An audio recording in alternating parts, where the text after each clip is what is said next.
ರೇಣುಕಾಸ್ವಾಮಿ ಕೊಲೆ ಕೇಸಿನಲ್ಲಿ ಮೂವರಿಗೆ ಬೇಲ್ ಸಿಕ್ಕಿದೆ. ಡೋಂಟ್ ವರಿ, ನಿಮಗೂ ಬೇಲ್ ಸಿಗುತ್ತೆ ಅಂತ ವಿಜಯಲಕ್ಷ್ಮಿ ಹೇಳಿದ್ದಾರೆ. ನಟ ದರ್ಶನ್ಗೆ ಧೈರ್ಯವನ್ನ ತುಂಬಿದ್ದಾರೆ ಪತ್ನಿ ವಿಜಯಲಕ್ಷ್ಮಿ. ಬಳ್ಳಾರಿ ಜೈಲಿನಲ್ಲಿರುವಂತಹ ನಟ ದರ್ಶನ್ಗೆ ಪತ್ನಿ ಧೈರ್ಯವನ್ನ ಹೇಳಿದ್ದಾರೆ. ಮೂವರಿಗೆ ಜಾಮೀನು ಸಿಕ್ಕಿರುವಂತಹ ವಿಚಾರ ದರ್ಶನ್ಗೆ ಪತ್ನಿ ವಿಜಯಲಕ್ಷ್ಮಿ ತಿಳಿಸಿದ್ದಾರೆ. ಮುಂದಿನ ದಿನಗಳಲ್ಲಿ ನಿಮಗೂ ಕೂಡ ಬೇಲ್ ಸಿಗುತ್ತೆ ಅಂತ ಧೈರ್ಯದಿಂದ ಮಾತನಾಡಿದ್ದಾರೆ. ನೀವು ಧೈರ್ಯವಾಗಿರಿ, ನಿಮ್ಮ ಜೊತೆ ನಾವಿದ್ದೇವೆ ಅಂತ ಪತ್ನಿ ಹೇಳಿದ್ದಾರೆ. ಇನ್ನು ನಿಮ್ಮ ಆರೋಗ್ಯದ ಕಡೆ ಗಮನವನ್ನ ನೀಡಿ ಅಂತ ಪತ್ನಿ ವಿಜಯಲಕ್ಷ್ಮಿ ಸಮಾಧಾನವನ್ನ ಮಾಡಿದ್ದಾರೆ.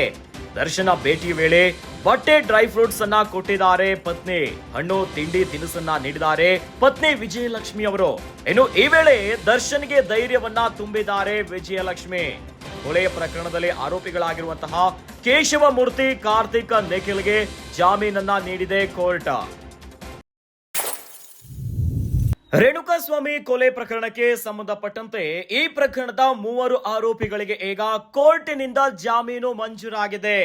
ಆದ್ರೆ ಇದೇ ಕೊಲೆ ಪ್ರಕರಣದಲ್ಲಿ ಪ್ರಮುಖ ಆರೋಪಿಯಾಗಿ ಜೈಲಿನಲ್ಲಿರುವಂತಹ ನಟ ದರ್ಶನ್ಗೆ ಪತ್ನಿ ವಿಜಯಲಕ್ಷ್ಮಿ ಸಮಾಧಾನವನ್ನ ಮಾಡಿದ್ದಾರೆ. ಡೋಂಟ್ ವರಿ, ನಿಮ್ಗೂ ಕೂಡ ಬೇಲ್ ಸಿಗುತ್ತೆ ಅಂತ ನಟ ದರ್ಶನ್ಗೆ ಧೈರ್ಯವನ್ನ ತುಂಬಿದ್ದಾರೆ ಪತ್ನಿ ವಿಜಯಲಕ್ಷ್ಮಿ. ಇದೇ ಕೊಲೆ ಪ್ರಕರಣಕ್ಕೆ ಸಂಬಂಧಪಟ್ಟಂತೆ ಬಳ್ಳಾರಿ ಜೈಲಿನಲ್ಲಿರುವಂತಹ ನಟ ದರ್ಶನ್ಗೆ ಪತ್ನಿ ಧೈರ್ಯವನ್ನ ತುಂಬಿದ್ದಾರೆ.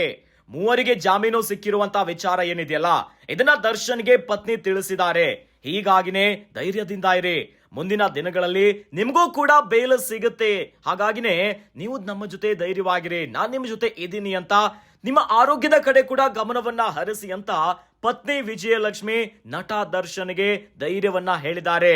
ಇನ್ನು ದರ್ಶನ್ನ ಭೇಟಿಯ ವೇಳೆಯಲ್ಲಿ ದರ್ಶನ್ಗೆ ಯಾವಾಗ್ಲೂ ಕೂಡ ಭೇಟಿ ಆಗ್ಲಿಕ್ಕೆ ಹೋದಾಗ ಬಟ್ಟೆ, ಡ್ರೈ ಫ್ರೂಟ್ಸ್, ಇನ್ನು ತಿಂಡಿ ತಿನಿಸುಗಳನ್ನ ಕೊಡ್ತಾ ಇದ್ರು.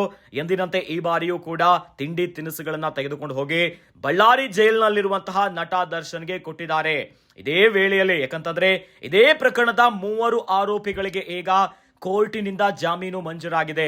ಹೀಗಾಗಿನೇ ನೀವು ಕೂಡ ಧೈರ್ಯದಿಂದ ಇರಿ, ಡೋಂಟ್ ವರಿ, ನಾವು ನಿಮ್ಮ ಜೊತೆ ಇದ್ದೀವಿ ಅಂತ ಕೊಲೆ ಕೇಸಿನಲ್ಲಿ ಈಗ ಜೈಲ್ ಪಾಲಾಗಿರುವಂತಹ ಪತಿ ದರ್ಶನ್ಗೆ ಪತ್ನಿ ವಿಜಯಲಕ್ಷ್ಮಿ ಧೈರ್ಯವನ್ನ ತುಂಬಿದ್ದಾರೆ.